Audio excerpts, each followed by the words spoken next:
Sebagai wujud pemerataan pembangunan di bidang infrastruktur jalan, Pemdes Mekarjaya Kecamatan Ciomas, Kabupaten Bogor merealisasikan jalan poros perkampungan ke perumahan sebagai akses mobilitas perekonomian warga yang sebagian besar bergerak di bidang home industri alas kaki, sepatu, dan sandal.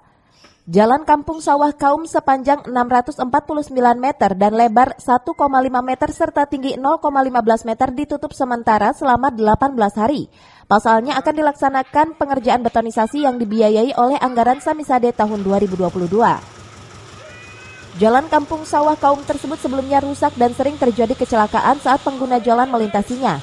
Namun dengan adanya bantuan keuangan infrastruktur program Samisade, akhirnya jalan poros perkampungan ini dapat terrealisasikan. Pembangunan jalan poros perkampungan ini dimonitoring oleh BPD Mekarjaya. Pengerjaannya harus sesuai dengan yang telah diajukan oleh Pemdes Mekarjaya. Samisade insya Allah dilaksanakan di RW 2 sama RW 3. Dengan panjang berapa nih Pak? Panjang 649 meter dikali 2,5 meter. Lebar itu sendiri ada variatif atau gimana Pak? Variatif, ada yang 2,5 meter, ada yang 3 meter. Pak, ini jalan penghubung atau gimana nih Pak? Jalan poros ya, penghubung antara kampung dengan perumahan. Kenapa nih Pak alasannya Pak? Alasannya untuk mobilitas masyarakat. Kan kemarin banyak warga yang jatuh karena ada yang bolong-bolong gitu Pak.